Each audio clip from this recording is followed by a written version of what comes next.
और अधिक सत्संग सुनने के लिए हमारे चैनल को सब्सक्राइब करें तथा घंटी जैसे बटन को भी दबाएं और ऑल का ऑप्शन चुनें। कल के सत्संग में, रात्रि के सत्संग में आप जी ने सुना कि एक बहन जिसका नाम चंद्र प्रभा था, पुण्यात्माओं कल गलती से ये दास चंद्र प्रभा की स्थान पर शशि प्रभा बोल गया। वो चत से उतर गई थी उनका नाम जो है बहन बेटी का, क्योंकि उस आत्मा के कई जन्म हो चुके हैं और कभी वो एक जन्म में शशि प्रभा भी रही है। जैसे कबीर परमात्मा ने कभी विष्णु जी की महिमा गाते हुए तो साथ में कृष्ण भी बोल दिया है, क्योंकि कृष्ण भी विष्णु ही था। तो वैसे उस समय जो उसकी शरीर था, परमात्मा के समय जो वार्ता हुई थी, उसका नाम चंद्र प्रभा था। उस बहन ब्राह्मणी का जो विधवा थी, उसकी एक पुत्री थी और वो परमात्मा से उपदेश भी प्राप्त कर चुकी थी। दास आपको बार बार यही समझाने की चेष्टा कर रहा है कि जिस समय परमेश्वर स्वयं आए थे, उस समय अशिक्षित जनता थी, अशिक्षित श्रद्धालु थे और अक्षर ज्ञान प्राप्त केवल एक ही वर्ग किया करता था, जिसे ब्राह्मण कहते थे। यही कारण रहा था कि वो बहन कितनी श्रद्धालु थी, प्रभु को चाहने वाली थी, परंतु उसका जो उद्देश्य था वो बिल्कुल गलत था। उद्देश्य क्या था कि उसने गुरुजी तो बना रखा था कबीर परमेश्वर जी को। उस बहन ने, चंद्र प्रभा ने, परमेश्वर को, कबीर परमेश्वर जी को गुरु धारण भी कर रखा था और पूजा वही करती थी जो गेसी पेटी, जिनको परमात्मा मना किया करते थे कि पत्थर पूजे हरि मिले तो मैं पूजूं पहाड़, और ताते वो चक्की भली जो पीस खावे संसार। तुम्हारे उस मिट्टी के भगवान थे, पत्थर के भगवान से तो यदि तुम उसके पूजने से परमात्मा प्राप्ति मानते हो तो मैं पहाड़ को पूज दूं जिससे शीघ्र मिले, क्योंकि वो बड़ा पत्थर है। और तुम्हारे उस मिट्टी के भगवान से अच्छी तो वो पत्थर के भगवान से अच्छी तो वो पत्थर के पार्ट युक्त चक्की, जो हाथ से आटा पीसने की चक्की होती थी। कहते वो चक्की अच्छी जिससे कम से कम आटा तो पीस देता, वो पत्थर। परमात्मा यही ज्ञान रह कर दिया करते थे कि मंदिर के अंदर प्रभु नहीं है, मंदिर में केवल प्रभु का चित्र है। प्रभु से काम बनेगा, प्रभु से लाभ होगा, चित्र से नहीं। जैसे सेब का चित्र पत्थर का बनाकर रख ले मूर्ति, और बहुत खूबसूरत और बिल्कुल जो कि तो मिलती जुलती होती है, और उस सेब की मूर्ति की ही पूजा करते रहें, उसी को उठाकर रखते रहें, बार बार उसकी जो है ना धूप दीप करते रहें, नहीं। वो सेब की पत्थर की मूर्ति खाने योग्य नहीं है। वह सेब ढूंढना पड़ेगा, वो सेब लेना पड़ेगा। सेब प्राप्त कैसे होगा? उसके लिए पहले मजदूरी करनी होगी, मजदूरी करके 2 पैसे जेब में डालने होंगे, रुपए। उन रुपयों के, उस धन के प्रतिफल में हम उस सेब को खा सकेंगे, उसका आनंद ले सकेंगे। ऐसे ही हम परमात्मा के प्राप्ति रूपी सत्य साधना रूपी मजदूरी करेंगे। इस भक्ति के धन से हम परमात्मा को प्राप्त करेंगे, उस मूर्ति की पूजा करने से नहीं। अब वो बहन चंद्र प्रभा कबीर जी को तो एक साधारण संत भक्त मानती थी, संत मानती थी, गुरु जी मानती थी, और जगन्नाथपुरी में रखी उन बिना बगैर पंजे के हाथों वाली मूर्ति को वो भगवान मानती थी। इसी भ्रम को निवारण करने के लिए प्रभु ने ये लीला की, एक तीर से 2 शिकार किए। उधर से वीर सिंह जी भी उनको परमात्मा नहीं मान पा रहे थे, उनको केवल एक संत और गुरु ही मानते थे। परमात्मा कहते हैं कि गुरु मानुष कर जानते ते नर कहिए अंध, होवे दुखी संसार में आग यम के फंद।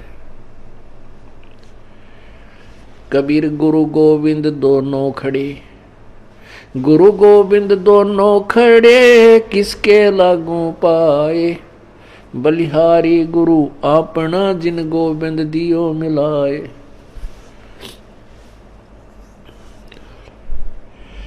कबीर हरि के रूठता, गुरु की शरण में जावे, कहें कबीर गुरु रूठ गए तो हरि ना होत सहाय। पुण्यात्मा, हमने गुरु जी को परमात्मा मानना पड़ेगा। उस समय तो परमात्मा स्वयं आए थे, लेकिन वो भूमिका गुरु की ही कर रहे थे, एक संत की कर रहे थे। और उस समय परमात्मा स्वयं आए हुए थे तो भी ज्ञानहीन व्यक्ति, श्रद्धालु, अनुयायी, तो भी उनको एक सिंपल मैन मानते थे, एक भक्त गुरु संत ही मानते थे। क्योंकि ऐसे शिक्षित व्यक्ति जो होते हैं वो ज्ञान के तह तक नहीं पहुंच पाते। कितनी बार समझा लिया प्रभु ने, लेकिन एक वो अक्षर ज्ञान युक्त अज्ञानी संस्कृत भाषा बोलकर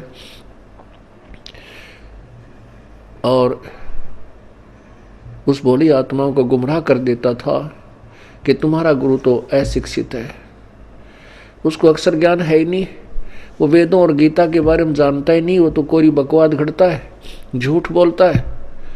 तो हम वो अनुयायी जो प्रभु के थे वो विचलित हो जाते थे और वो मान लेते थे उस अज्ञानी अक्षर ज्ञान युक्त प्राणी की इन बातों को कि सचमुच हमारे गुरु जी तो अशिक्षित हैं, इसलिए ये वेदों और गीता को तो नहीं जान सकते। और वेदों और गीता जी के बारे में तो ब्राह्मण लोग ही सही बताते हैं, पुराणों के विषय में यही सही जानते हैं, क्योंकि सभी पुराण, सभी पवित्र सदग्रंथ, पवित्र गीता जी, पवित्र चारों वेद, पवित्र पुराण सभी संस्कृत लैंग्वेज के अंदर लिपिबद्ध है। इस बात का वो नाजायज फायदा उठाएगी। परमात्मा ने इसलिए ये समय सेलेक्ट किया, ये टाइम सेलेक्ट किया कि पिछली पीढ़ी के अंदर शिक्षित होगा सारा समाज, उस समय ये मेरे को पहचान पाएंगे मेरे बच्चे, और इन काल के दूतों को ये धिक्कार देंगे, ठुकरा देंगे, छोड़ देंगे, त्याग देंगे। गुरु मानुष कर जानते ते नर कहिए अंध, ओए दुखी संसार में आग यम के फंद। पुण्यात्मा, अज्ञान की इतनी गहरी छाप हमारे ऊपर हो चुकी है कि हम परमात्मा की परिभाषा से अपरिचित हैं। हम परमात्मा को निराकार मानते हैं। ये अज्ञानी संत, ऋषि, महर्षि और गुरुजन परमात्मा को निराकार बताते रहे, जबकि हमारे सब सदग्रंथ और जिन महापुरुषों ने परमात्मा के दर्शन हुए, उन्होंने अपनी अमृतवाणी में परमात्मा को साकार बताया है और मनुष्य सदृश बताया है, मनुष्य जैसा। लेकिन उनके शरीर के मटेरियल में और हमारे शरीर के मटेरियल में बहुत अंतर है। परमेश्वर का शरीर तेज पुंज का है, उनके शरीर की शोभा बहुत ही अधिक है। करोड़ सूर्य और करोड़ चंद्रमा की मिली जुली रोशनी भी उनके एक रोमकूप की रोशनी से फीकी है। वो साकार हैं और मनुष्य सदृश हैं। परमात्मा के उस स्वरूप को चरम दृष्टि से नहीं देखा जा सकता, उसको केवल दिव्य दृष्टि से देखा जा सकता है। और परमात्मा जब यहाँ आते हैं अत्यधिक तेजों में शरीर के ऊपर एक हल्का ओवरकोट डालकर अपने शरीर के उस वास्तविक तेज को कुछ छुपा करके यहाँ प्रकट होते हैं, सहशरीर आते हैं और सहशरीर चली जाते हैं। उसमें वे एक संत, भक्त, हंस और एक जनसाधारण की भूमिका करते हैं। परमात्मा पाने के लिए गुरु जी, गुरु बनाना अति आवश्यक है। राम कृष्ण से कौन बड़ो, उन्हों भी गुरु कीन, तीन लोक के वे धनी, गुरु अग अधीन। राम कृष्ण बड़तेपुर राजा, तिन गुरु बंद कीन निज काजा। कहते हैं राम कृष्ण से तो तुम किसी को बड़ा नहीं मानते। उन श्री रामचंद्र जी ने और श्री कृष्ण चंद्र जी ने भी गुरु बनाए और वो तीन लोक के मालिक भी गुरु जी के समक्ष नतमस्तक रहे, एक गुरु मर्यादा में रहे। श्री रामचंद्र जी ने वशिष्ठ जी को गुरु बनाया और श्री कृष्ण चंद्र जी ने दुर्वासा जी को आध्यात्मिक गुरु बनाया। श्री कृष्ण जी के संदीपनी जो थे वो अक्षर ज्ञान के गुरु थे, उन्होंने उनको अक्षर ज्ञान सिखाया था। गुरु मानुष कर जानते, अब ये तो सिद्ध हुआ कि गुरु का होना अति आवश्यक है। आध्यात्मिक अपने इस ज्ञान, आध्यात्मिक मार्ग को, आध्यात्मिक क्रियाओं को सफल करने के लिए, परमात्मा प्राप्ति के लिए गुरु जी का होना अति आवश्यक है। अब गुरु जी के प्रति हमारा कैसा व्यवहार बर्ताव हो, गुरु गोविंद कर जानियो, रहिए शब्द समाये, मिले तो दंडवत बंदगी, नहीं पल पल ध्यान लगावे। कहते हैं परमात्मा स्वयं संकेत कर रहे हैं कि गुरु गोविंद कर जानियो, गुरु जी को भगवान मानकर चलना और उनकी आज्ञा का पालन करना, उनके द्वारा दिए गए मंत्र का खूब डट के साधना करना, भजन करना श्रद्धा से। और जब भी आपको मिले दंडोत प्रणाम कीजिए। यदि आपसे दूर हैं तो पल पल उन्हीं का ध्यान कीजिए।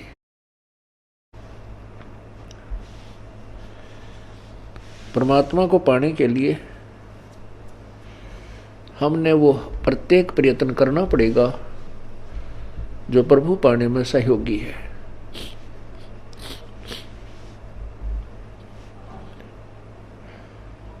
जैसे ये दास है, उसमें तो परमात्मा स्वयं आए थे, अब ये दास बेच दिया अपना।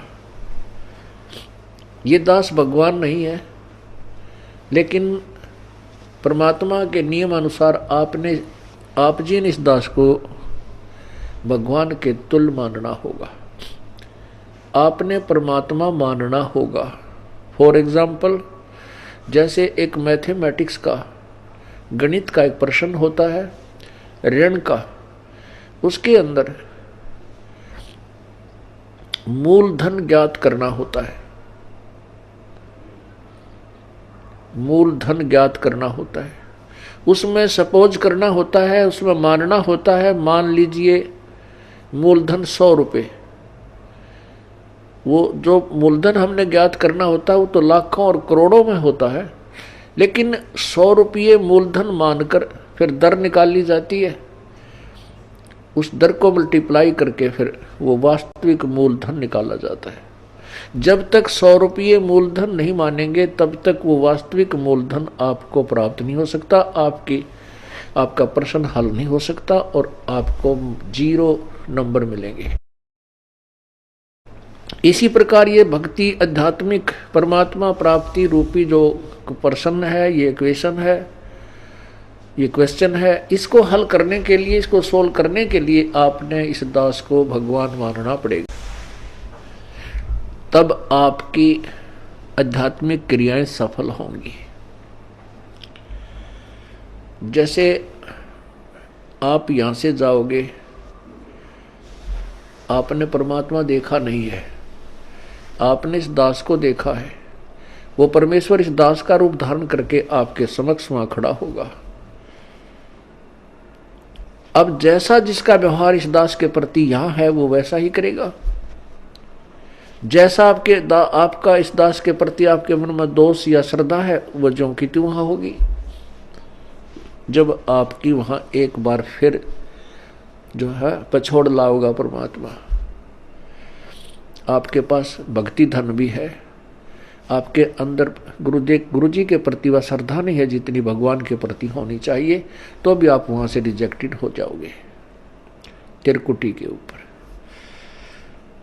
पुण्यात्माओं, ये आपको रिहर्सल कराई जा रही है आपसे, और आपने इस रिहर्सल में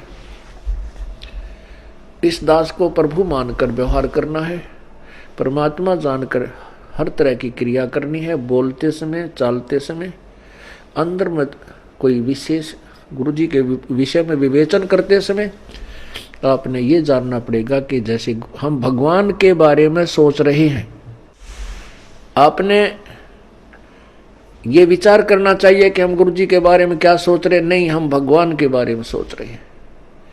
यदि इस दास में कोई दोष देख रहे हो तो आप परमात्मा में दोष देख रहे हो, या तो फिर त्याग जाइए, यहां से चले जाइए। आपको ऐसे गुरु की आवश्यकता नहीं जिसमें आप दोष निकाल रहे हो।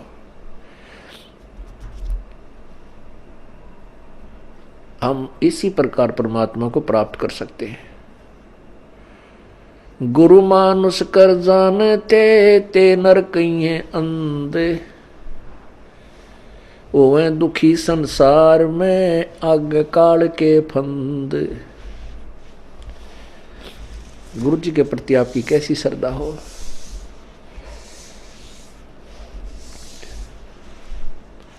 जैसे वो बहन चंद्र प्रभा परमात्मा गुरु जी को भी गुरु भी धारण कर रखा था, और जगन्नाथ जो पुरी वाला भगवान है, जो मिट्टी का माधो, उसको भगवान मान रही, और वो वास्तविक परमात्मा उनके पास रहे, उनसे बात करे, उनको ज्ञान समझा, उसको सुख दे, वो भगवान नहीं। फिर भी श्रद्धा वही थी उस नालायक की। तब परमात्मा ने उसके उस भ्रम को निवारण करने के लिए एक तीर में दो शिकार किए थे। उधर से वीर सिंह बघेल, काशी नरेश भी उनको केवल एक सिंपल मैन और एक संत मान रहे थे। जब वही धोती जो वो बहन चंद्र प्रभा वहां लेकर गई थी जगन्नाथ के मंदिर में, और जगन्नाथ के मंदिर में चढ़ा दी थी श्रद्धा से, और वहां से उठकर वह बाहर परिसर में आकर गिरी थी, आंगन में गिरी, और आकाशवाणी हुई थी कि जगन्नाथ तो बनारस में बैठा है, वो कबीर नाम जुलाहा कबीर रूप में वहां विराजमान है, और तू नालायक यहां आ गई। ये धोती उसने आपसे मंगाई थी, आपने वहां चढ़ानी थी। तब चंद्र प्रभा की आंखें खुली को हुई, ये तो भगवान थे। जब चंद्र प्रभा और सैनिकों ने आकर के दृढ़ विश्वास दिलाया तो वीर सिंह बघेल के मन में भी यह बात सेट होगी, कोई ये तो परमात्मा है। जब उनके हृदय में ये बात समाई कि तो प्रभु हैं, तब उनको पुनरुपदेश दिया प्रभु ने। वीर सिंह से कहा कि नाम ले दोबारा, कित का सार नाम के चक्कर में पड़ रहा है। पहले अपने हृदय ने साफ कर और फिर डट कर भजन करो, ताकि तुम परमात्मा पाने योग्य हो सको।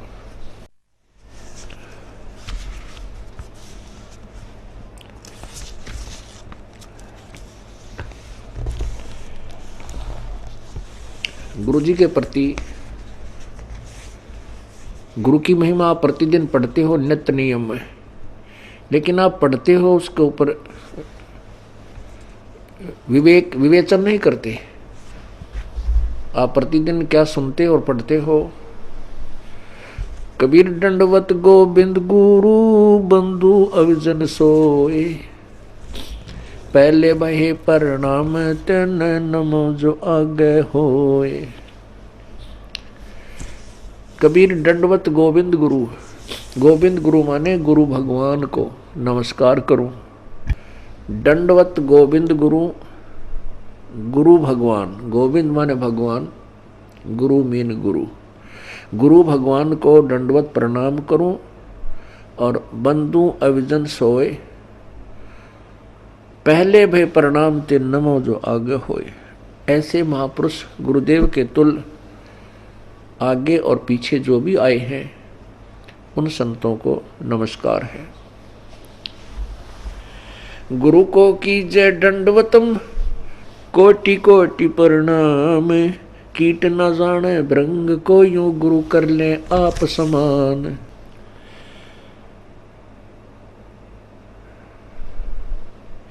गुरु गोविंद कर जानियो, रहियो शब्द समाए, मिले तो दंडवत बंदगी, नहीं पल पल ध्यान लगावे।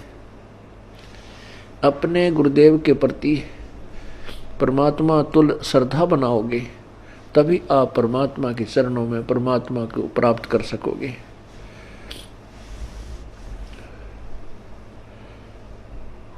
गुरुदेव में कैसे आपकी श्रद्धा बनी वह बताया है कि सामने आए तो दंडवत प्रणाम हो, और नहीं तो फिर उन्हीं का ध्यान, उन्हीं के द्वारा दिए गए मंत्र पर विवेचन, उसका सिमरण, और रह रह कर आपके हृदय ये आत्मा ये पुकार करेगी, तड़फेगी को हो ऐसा निर्मल ज्ञान है भगवान कहाँ थे, अगर गुरु जी ना मिलते तो हमारी क्या दुर्गति होती। इस तरह की विवेचन जो करना है ये भी गुरुदेव का ध्यान है।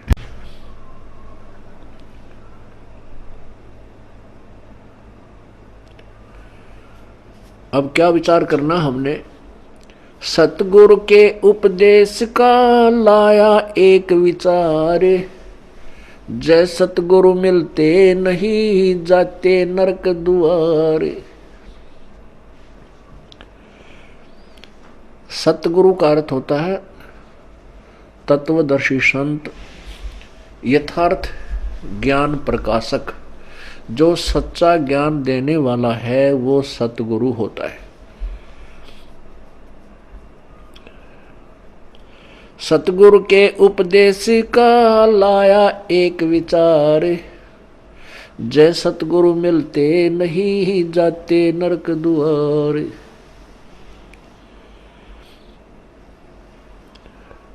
यम द्वार में दूत सब करते खेचातान, उन तक कभू ना छूटता फिर फिरता चारों खानी। कबीर चार खानी में भरमता कभो न लगता पार, सो फेरा सब मिट गया मेरे सतगुरु के उपकार। होय होय, इतनी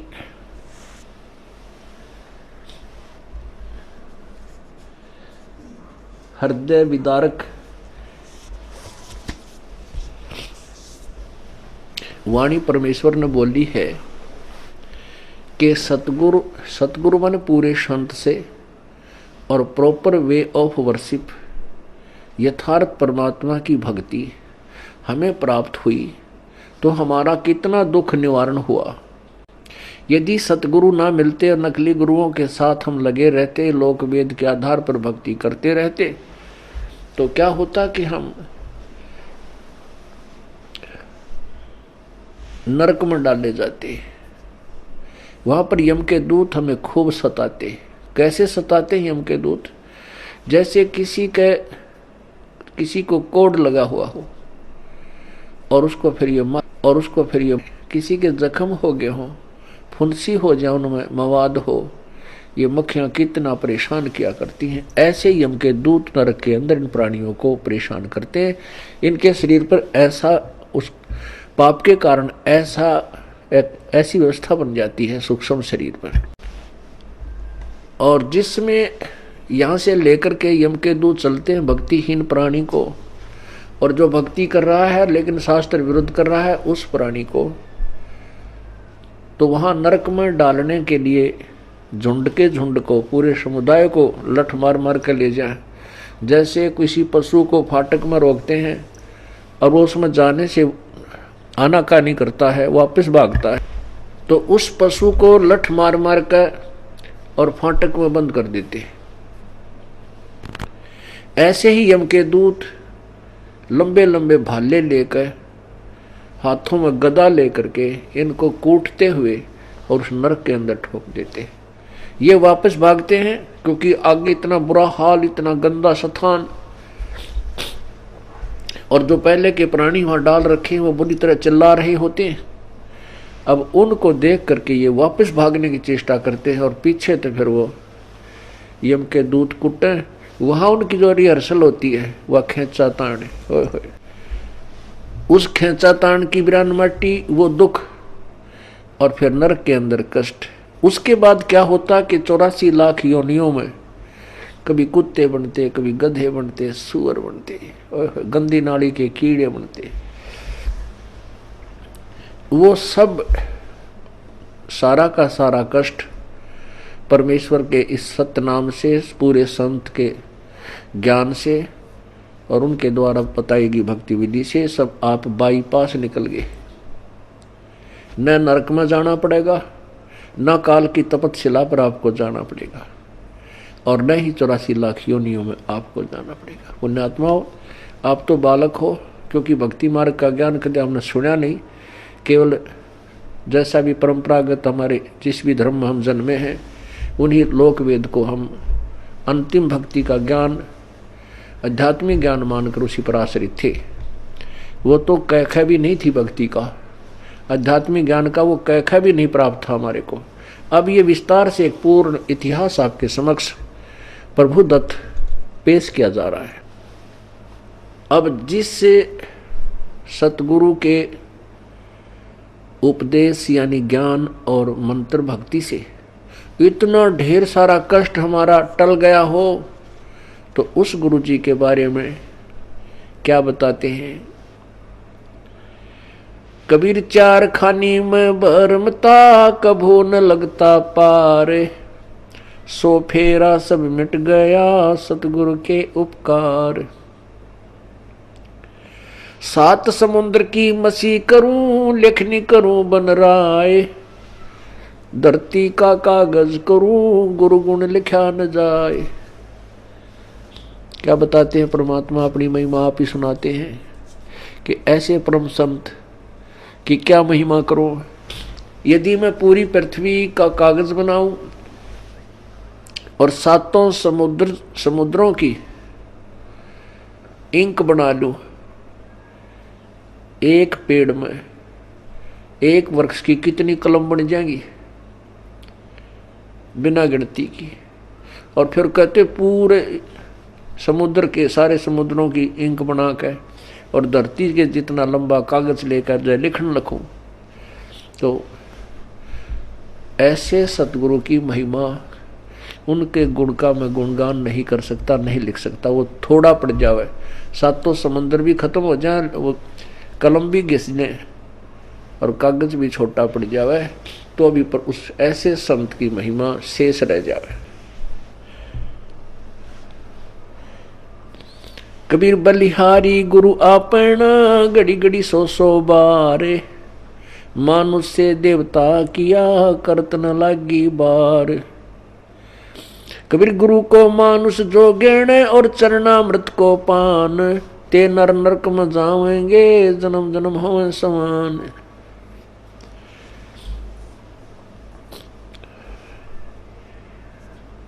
कहते हैं अपने सतगुरु के ऊपर मैं बलिहारी हूं, घड़ी घड़ी 100 बार उनके द्वारा दिए गए ये अनमोल ज्ञान रह रहकर उमंग के साथ याद किया जाता है, और ऐसे संत के प्रति एक विशेष श्रद्धा बनती चली जाती है। बलिहारी गुरु आपना, घड़ी घड़ी 100 बार, मानुष से देवता किया करत न लाई वार। हम मनुष्य का शरीर अवश्य रखते थे, लेकिन कर्म मनुष्य के हमारे नहीं थे। मनुष्य के कर्म अब प्रारंभ हुए हैं, बुराइयों से दूर होना और परमात्मा का यथार्थ भक्ति मार्ग ग्रहण करना। किसी को लूटना नहीं, चोरी नहीं करना, मिलावट नहीं करना, रिश्वत नहीं लेना, किसी की आत्मा नहीं दुखाना, क्योंकि आत्मा हम वैसे नहीं दुखाने से बंद हो सकते, हम मिलावट करने से या रिश्वत लेना वैसे नहीं छोड़ सकते जब तक हमें इसके होने वाले दुष्प्रभाव का ज्ञान ना हो। जैसे विष से हम क्यों डरते हैं? क्योंकि उससे होने वाले दुष्प्रभाव से हम पूर्ण परिचित हैं। और नादान बालक उसी बोतल में जिसमें विष रखा हो मुंह का लगा कर पी ले और जान मृत्यु को प्राप्त हो जाए, जान से हाथ धो बैठे। ऐसे ही जो बुराइयां करते हैं वो अपना जीवन बर्बाद कर रहे हैं। जिसमें हम तत्व ज्ञान के कारण ये पूर्ण ज्ञान हो जाएगा कि जो हम कर्म करते थे वो विष खा रहे थे, तो हम अब पुनः विष नहीं खा सकते। इसलिए परमात्मा अपनी महिमा भी बताते हैं कि गुरु मानुष से देवता किया और करत न लागी बार।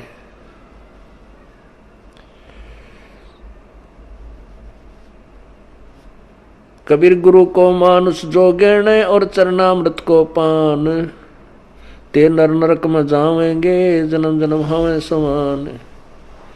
गुरु मानुष कर जानते ते नर कहिए अंध, ओवे दुखी संसार में आगे यम के फंद। कबीरा ते नर अंध है गुरु को कहते और, हरि के रूठे ठोर है गुरु रूठे नहीं ठोर। कबीरा हरि के रूठते गुरु की शरण में जाए, कह कबीर गुरु रूठ गए तो हर ना होत सहाय। कबीर गुरु से ज्ञान जो लीजिए शीश दीजिए दान, भौतुक भोंदू बह गए ये राख जीव अभिमान। अब क्या बताते हैं परमात्मा? आप ही आकर के अपने पाने की विधि को और गुरु मर्यादा को वह स्वयं बता रहे हैं। ये परमेश्वर कबीर जी का आदेश है और उसी को हम पाने के लिए चले हैं। उनके आज्ञा का हम उल्लंघन करेंगे, उनके वचनों का उल्लंघन करेंगे तो हम प्रभु प्राप्ति नहीं कर सकते। फिर फायदा क्या इस परमात्मा के मार्ग पर लगने का? और ये इतना आसान मार्ग है कि गरीब से गरीब और साहूकार से साहूकार, रंक से रंक और राजा से राजा, कितना ही महाराजा भी क्यों ना हो वो भी प्रभु प्राप्ति कर सकता है। लेकिन उसने अपनी क्रियाओं में परिवर्तन करना होगा और प्रत्येक कदम परमेश्वर के निर्देश अनुसार ही रखना होगा, तब हम परमात्मा पा सकेंगे। अब क्या बताया है कि गुरु गोविंद दोनों खड़े हैं किसके लागू पाए। बलिहारी गुरु आपना जिन गोविंद दियो मिलाए।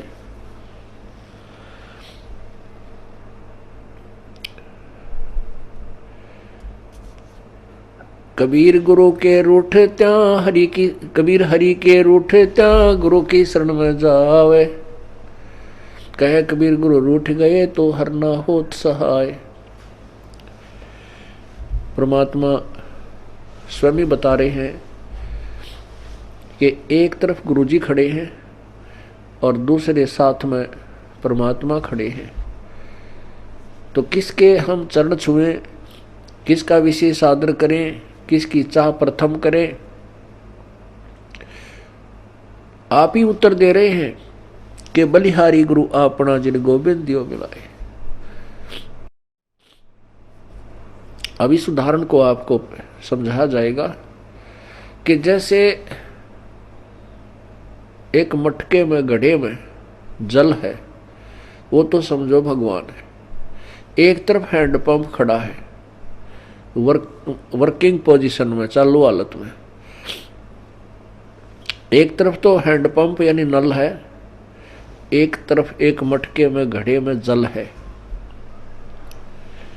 तो उस मटके के जल को तो भगवान समझो और नलके को गुरु जी समझो। तो इन दोनों में से कहते मैं किसके चरण छूं, अर्थात किसको महत्व दूं? आप ही उत्तर देते हैं कि बलिहारी गुरु आपना जिन गोविंद दियो मिलाए। मटके में 10 किलो 20 किलो पानी है, जल है, और उसने कोई वो गिर जाता है, टूट जाता है, खत्म हुआ। या पीने से भी वो समाप्त हो जाता है। यदि हैंडपंप ठीक है, वो खराब नहीं है, तो इसे ऐसे 1000 मटके भर देगा। कहने का भाव ये है कि यदि आपका राम कब रूठ गया, कबीर हरि जय रूठ जा, कबीर गुरु जय रूठ गया तो हर नहीं होत सहाय।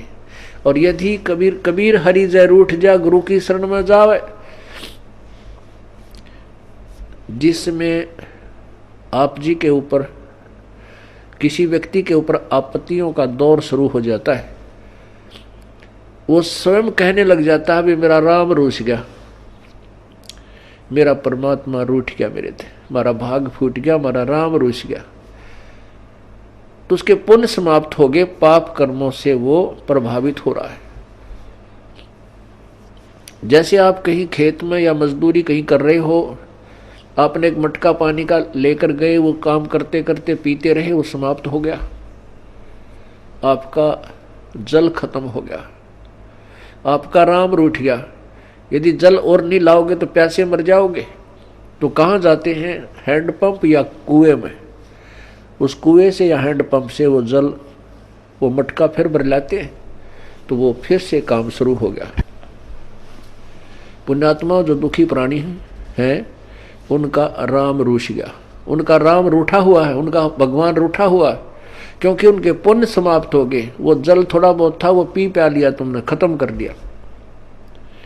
अब कहाँ जाएंगे उस जल को लेने के लिए? हैंडपंप पर।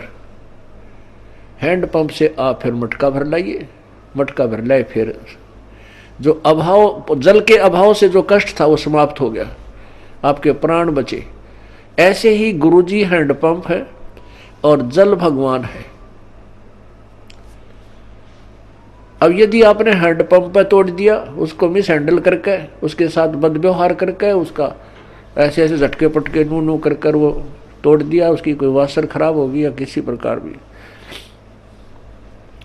तो जल आना बंद हो गया। तो फिर वो जल जितना आपके पास आपके पुण्य है वो चलेंगे, तब तक चलेंगे, उसके बाद फिर आपको फिर दुख शुरू हो जाएगा, अर्थात वो जल फिर प्राप्त करना होगा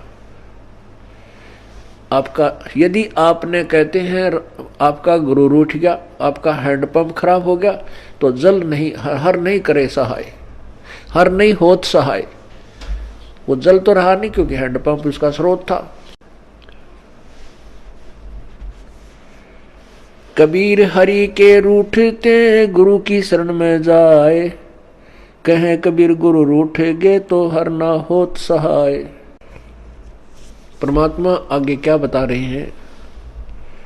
गुरु से ज्ञान जो लीजिए, शीश दीजिए दान। गुरु जी से आप उपदेश, नाम मंत्र ले रहे हो, तो अपना शीश समर्पण कर दीजिए। शीश सौंप देने का तात्पर्य है कि गुरु जी के प्रत्येक आज्ञा का पालन कीजिए। बहुत तक भोंदू बह गए भाई, राख जीव अभिमान। होय होय, बहुत तक भोंदू बह गए अपने मन में अभिमान बना के गुरु जी के समक्ष, तो वो जीव पार नहीं हो सकते।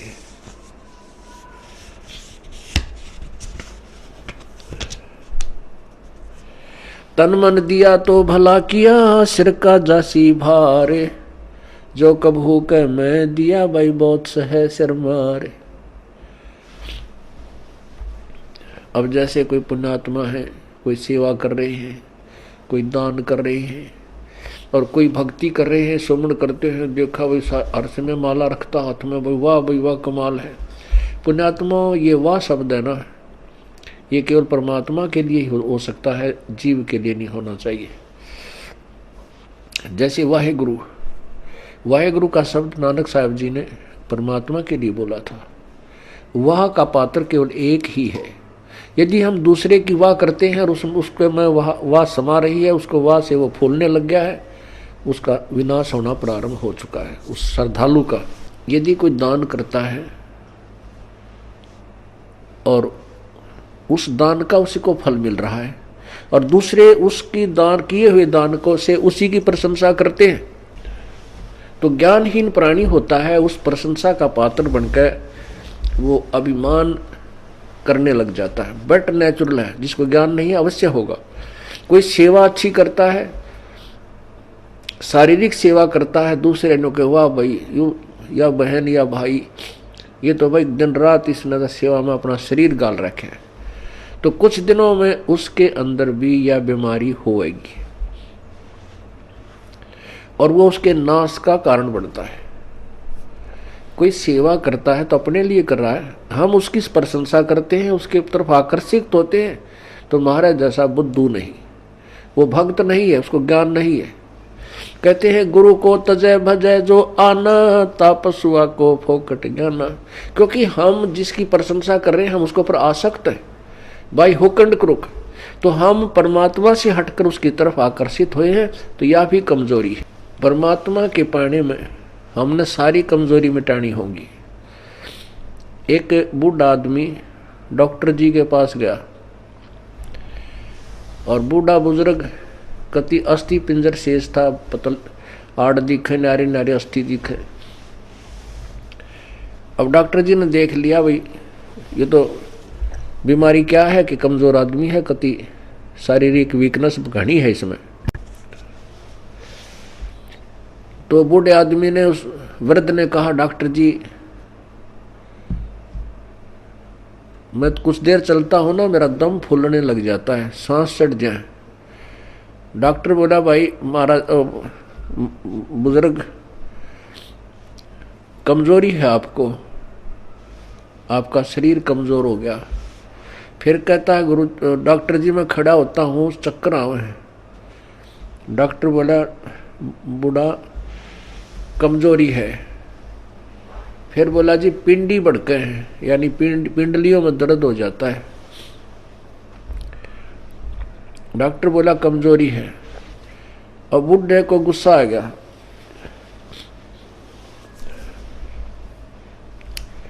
और बूढ़ा बोला तू डॉक्टर है गम चक्कर, एक के बाद जाना है कमजोरी है कमजोरी है, कि मैं और भी जाना है और भी बताओगा। खूब क्रोधित हो गया। वो डॉक्टर बोला बूढ़े या भी कमजोरी है, क्योंकि कमजोर आदमी ने गुस्सा गणाया करे। तो पुण्यात्माओं ये हमारे अंदर जो कमजोरियां हैं ये हमने सारी हटानी पड़ेंगी, तब हम परमात्मा पा सकते हैं। ना तो ठीक है जिस आप कर रहे हो ऐसा फल मिल जाएगा, और आने वाले जन्मों में आप राजा बन सकते हो, देव बन सकते हो, महादेव बन सकते हो, ब्रह्मा विष्णु महेश बन सकते हो, क्योंकि आपके अंदर इतनी कमाई बन जाएगी। और उसके बाद फिर आप गधे बन सकते हो और कुत्ते बन सकते हो। तो हमने या जन्म मरण का दीर्घ रोग कटवाना पड़ेगा। अब समय आ गया है, उसकी औषधि का जो है खोज होगी है। जैसे पहले टीबी की कोई इलाज नहीं था, इसलिए इसको अक्षय रोग कहते थे। अक्षय माने नाश करने वाला, खत्म कर दे। अब टीबी कोई विशेष रोग नहीं रहा अगर समय पर उपचार करा लिया जाए तो इसी प्रकार अब इस जन्म मृत्यु रूपी अक्षय रोग की अब औषधि प्राप्त होगी हमें। थी तो पहले ही, लेकिन इसकी खोज करने वाला नहीं था। अब परमात्मा ने मेरे बख्शिश दास के ऊपर अपनी वो अनमोल जड़ी सरजीवन बूटी दे दी, इस सार नाम रूपी, और वो उससे ये जन्म मरण रूपी दीर्घ रोग आपका कटेगा। तो उस औषधि उपचार में आपने जो परहेज रखने हैं वो आपके नियम हैं, इनका भी पालन आपको आजीवन करना होगा, तभी आप इस रोग से मुक्त हो पाओगे। अब जैसे हम एक दूसरे पर आसक्त होते हैं, जो बड़ा अच्छा पाठ पढ़ता है, इसकी बड़ी अच्छी प्यारी बोली है, अरे पाठ भगवान की वाणी है, परमात्मा ने वाणी लिखी है, और वही वाणी आपको पढ़ के सुना दे, और या कोई गा के सुना दे, मीठी आवाज में सुना दे, बाकी आवाज में सुना दे, उस पर अमल हो। अब जैसे कोई शराब पिए पड़ा था और दूसरा व्यक्ति जाके कहने लगा कि भाई तुम्हारा चोरी होगी। वो शराबी कहता है चोरी होगी? अच्छा चोरी होगी, फिर बता क्या हो गया? चोरी हो गया। अब वो कोई कहे, उस शराबी नो कहे तेरी आवाज अच्छी नहीं, कोई गाने वाला आवे उसको बुलाओ, और वो नो क्योंकि वो शराबी ये होगा, फिर दूसरा शराबी कहता है आपका चोरी हो गई, वो चोर भी नो कह, और जिसका चोरी हो रही वो भी चोरी हो गई, अरे नालायक को। फिर वो नो कहता हाँ ये बहुत बढ़िया बोल रहा है, इसकी आवाज़ बहुत प्यारी है, चोरी हो गई। और उसने नो कहा जाकर सिंपल वे में, भाई तुम्हारा घर में चोरी होगी और बहुत नुकसान हो गया है। यदि वो होश में है, शराब नहीं पी रखी, तुरंत कालजा पकड़ेगा, अक भाई कितना नुकसान हो गया, तुरंत घर को चल पड़ेगा। यदि उसने भांग पी रखी है तो फिर नो कहेगा भाई इसकी आवाज़ बहुत अच्छी लगी, जो गा कर सुना रहा चोरी हो गई। आप भी क्यों भांग के नशे में, अरे साहब वो मूर्ख जो उसने गा के सुना रहा चोरी हो गई। तो पुण्यात्मा आपको बार बार कहा रहा परमात्मा की वाणी है। क्या बताते हैं भगवान बार बार, इसने गा के कह दे चाहे वैसे कह दे, जो जिनकी भांग का नशा उतर गया वो तुरंत सचेत हो जाएंगे और उस मार्ग पर चल पड़ेंगे। क्या मन तू बस रे चल रे सुख के सागर, जहां शब्द सिंधु रत्नागर। अब चैत इसने नू गा के सुना दे, अर्थ सिंपल वे में कह दे, मन तू चल रे सुख के सागर, जहां शब्द सिंधु रत्नागर। कोट जन्म तेरे भरमत हो गए, कुछ ना हाथ लग्या रे, कुकर सुकर खरबा बोरे कौआ हंस पुकारे। कोटि जन्म तू राजा की ना मिटी न मन की आशा, और भिक्षुकों का धर धर घूमया, ये मिला ना निर्गुण रासा। इंद्र कुबेर ईश की पदवी, ब्रह्मा वर्ण धर्मराया, विष्णुनाथ के लोक को जाके फिर भी उल्टा आया। असंग जन्म तन मरत्या हो गए, जीवित क्यों नाम रह रे, द्वादश मद मैल मठ बोरे बोरना दे धरे रे। दोजक भस्त सभी ते देखे, राजपाट के रसिया, और तीन लोक से तरपत नाई, ये मन भोगी खसिया। सतगुर मिले तो इच्छा मेटे, पदमल पदे समाना, चल हंसा उस लोक पठाऊं जो आद अमर स्थाना। चार मुक्ति जहां चंपी करती माया, होरी दासी, दास गरीब अभय पद पर से मिले राम अविनाशी। अब इस वाणी ने चाहे तो कोई गा के सुना दो, और चाहे भाई इसने वैसे सिंपल वे में कह दे, जब तक हम इस अनमोल वचन को जो प्रभु दत्त है, परमात्मा का दिया हुआ है, इसको हृदय में धार कर इसके अनुसार नहीं करेंगे, तो ना तो इसके गान तो फायदा, ना इसके वैसे कहने सुनने तो फायदा। इससे लाभ होगा जब हम इसके परमात्मा की वाणी पर अमल करेंगे और तुरंत उसका अनुसरण करके अपना मोक्ष प्राप्त करने का तरीका ढूंढेंगे। तो जैसे हम किसी और पर किसी भी पॉइंट से आसक्त होते हैं तो हम कमजोरी में हैं और हम पार नहीं हो सकते हैं। क्या बताते हैं, गुरु से अधिक ना कोई ठहराई, मोक्ष पंथ नहीं गुरु बिन पाई। राम कृष्ण बढ़ती उपुर राजा, तिन गुरु बंद की न निज काजा। गेही भक्ति सतगुरु की करही, आदि नाम निज हृदय धरही। गुरु चरणन में ध्यान लगावे, अंत कपट गुरु से ना लावे। गुरु सेवा में फल सर्वस आवे, गुरु विमुख नर पार न पावे। गुरु सेवा में फल सर्वस आवे, गुरु विमुख नर पार न पावे। गुरु वचन निश्चय कर माने, पूरे गुरु की सेवा ठाने। गुरु जी का आदेश अवश्य माने और गुरु भी पूरा हो, पूरे गुरु की पूजा करे, पूरे गुरु के आधार से साधना करे। गुरु की शरणा लीजय भाई, तात जीव नरक नहीं जाई। गुरु कृपा कटे यम फांसी, विलम न हो मिले अविनाशी। गुरु बिन काहू न पाया ज्ञान, जो थोथा बोछड़े मूड किसाना। तीर्थ व्रत और सब पूजा, गुरु बिन दाता और न दूजा। नौनाथ 84 सिद्धा, गुरु के चरण सेवै गोविंदा। गुरु बिन प्रेत जन्म सब पावे, वर्ष सहस्र गर्भ सुरहावे। गुरु बिन दान पुण्य जो करही, मिथ्या होवे कबू ना फल ही। गुरु बिन भरम न छूटे भाई, ही कोट उपाय करो चतुराई। गुरु के मिले कटे दुख पापा, जन्म जन्म के मिटे संतापा। गुरु के चरण सदा चित दीजय, जीवन जन्म सफल कर लीजय। गुरु भगता मम आत्म होई, वाके हृदय रहूं समोई। अब भगवान क्या बताते हैं दूसरा तरीका, कि जो गुरु का भक्त है, मेरे उस संत का भक्त है, अनुयायी है, श्रद्धालु है, सच्चे दिल से साधना कर रहा है, प्रत्येक आज्ञा का पालन करता है, तो कहते हैं उस मेरे वाले मेरे भेजे गए हंस संत के का जो भक्त है वो मेरी आत्मा है, वो मेरा सच्चा यानी प्यारी आत्मा है, और उसके हृदय में मैं समाया रहता हूँ। आप जी के हृदय में जब तक परमात्मा है, कब तक है? जब तक आप इस दास को भगवान की दृष्टि में देखते हो, तब तक आपके हृदय में प्रभु है। और जब आपके मन में कोई दोष उत्पन्न होने लग जाता है तो काल प्रवेश कर जाता है, प्रभु हट जाता है। क्या कहते हैं भगवान? गुरु भगता मम आत्म होई, वाके हृदय रहूं समोई। गुरु का भक्त मेरी आत्मा हो है, और उसके हृदय में मैं समाया रहता हूं, अर्थात मेरी ही उपस्थिति बनी रहती है। और जब तक भगवान की उपस्थिति है तो आपकी श्रद्धा भगवान गुरुदेव के प्रति और भक्ति के प्रति एक पूरी निष्ठा बनी रहती है। जो ही आपके हृदय में कोई दोष आता है प्रभु गुरु जी के प्रति, चाहे किसी प्रकार से, चाहे प्रत्यक्ष या अप्रत्यक्ष, परमात्मा आपसे दूर हो जाता है।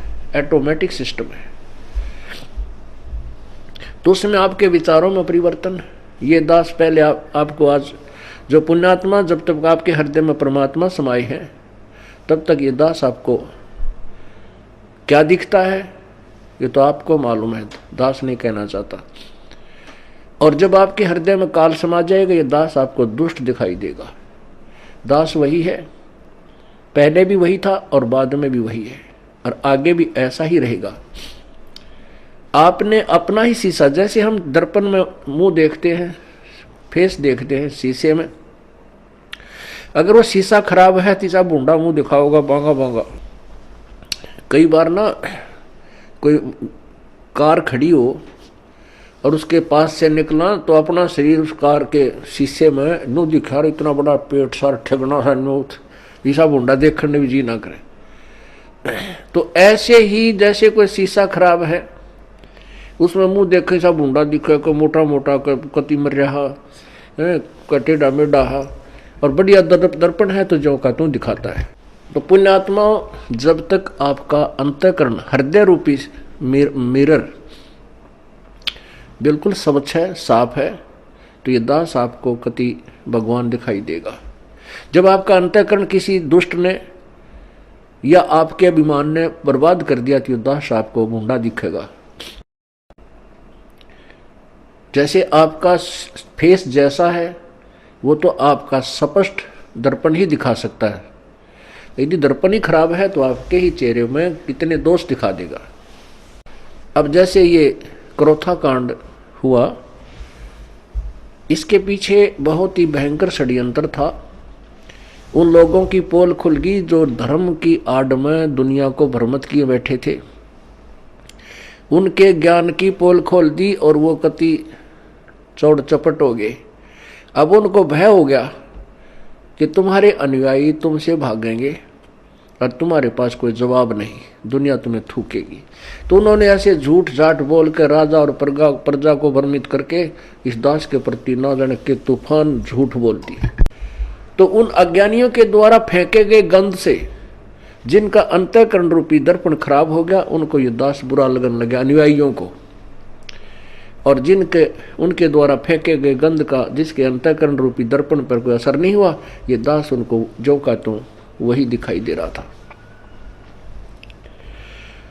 तो यहां परमात्मा हमें यही बताना चाहते हैं, गुरु भक्ता मम आत्म होई, वाके हृदय रहूं समोई।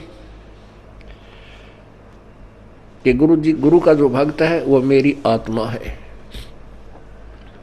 और उसके हृदय में मैं रहूंगा। और यदि किसी भी कारण से आपके हृदय में दोष आ जाता है तो प्रभु वहाँ से हट जाते हैं, और काल भगवान तो तैयार है, वो तो फिर तुरंत आकर के कुर्सी संभाल